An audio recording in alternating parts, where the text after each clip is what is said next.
Pemirsa, PPATK telah bekerja sangat lama mengungkap transaksi keuangan mencurigakan Rafael Aluntri Sambodo.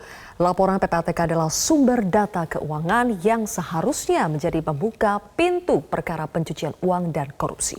Namun, KPK yang sudah mengantongi laporan PPATK tersebut belum juga menjerat Rafael.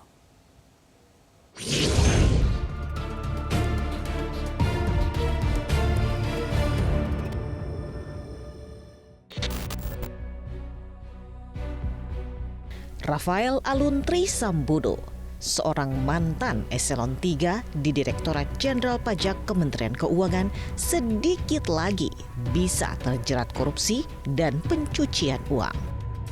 Rafael Aluntri Sambodo telah terdeteksi mondar-mandir mengecek safe deposit box-nya di salah satu bank pemerintah.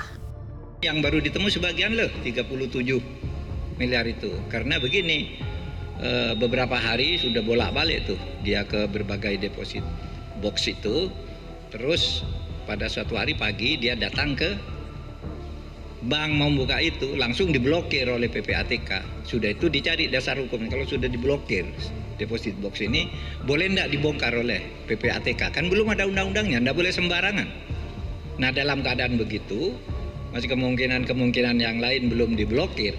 Nah, ini diblokir lalu dikoordinasikan, dicari dasar hukumnya, tanya ke KPK, bisa enggak nih dibongkar? Bongkar, isinya ketemu. Satu safe deposit box itu sebesar 37 miliar dalam bentuk US dollar.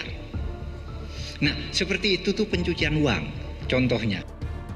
Selain deposit box, Rafael diduga menggunakan nama istrinya sebagai pemilik 5 perusahaan. Salah satunya sebuah perusahaan properti di Minahasa Utara yang berdiri sejak 2010. Diduga ada beberapa nama sebagai pemegang saham selain istri Rafael. Salah satunya adalah nama istri Kepala Kantor Pajak Wilayah Jakarta Timur, Wahono Saputro. Kemarin, Wahono diperiksa selama 7 jam. PPATK sejak 3 Maret 2023 telah menghentikan 40 rekening dengan putaran uang senilai 500 miliar rupiah yang terafiliasi dengan nama Rafael, anak, istri, dan koleganya. PPATK menyebut Rafael sudah menumpuk hartanya sejak tahun 2011. Modus-modus Rafael mengeruk harta yang telah diketahui diantaranya menggunakan nama ibunya untuk pembelian sejumlah aset seperti rumah dan restoran di Yogyakarta. Trik yang sama diduga digunakan untuk membeli Jeep Rubicon. Nama warga di Mampang Perapatan tercantum sebagai pemilik Rubicon yang sebenarnya biasa dipakai anak Rafael, Mario.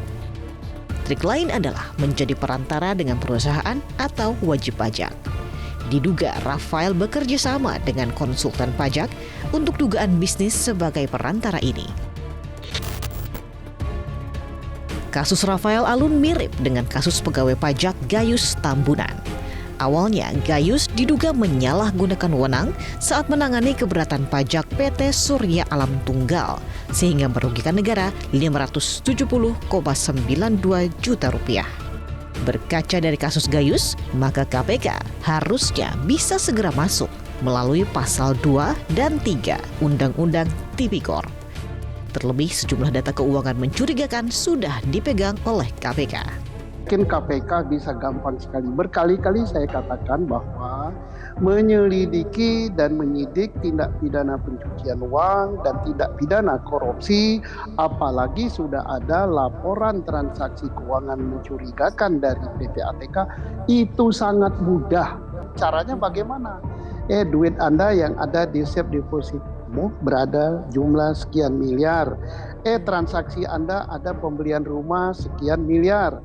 Anda beli Rubicon sekian, padahal gaji Anda sekian. Karena profil dia itu kan hanya pegawai negeri golongan eselon 3. Dia tidak bisa mempertanggungjawabkan, sedangkan profil dia adalah pegawai negeri, berarti dia melakukan tindak pidana penyalahgunaan jabatan atau tindak pidana suap atau tindak pidana gratifikasi. Berarti terbukti sudah tindak pidana pencucian uangnya.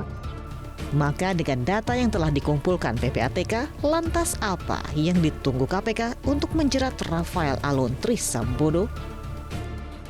Tim Liputan Media Group Network.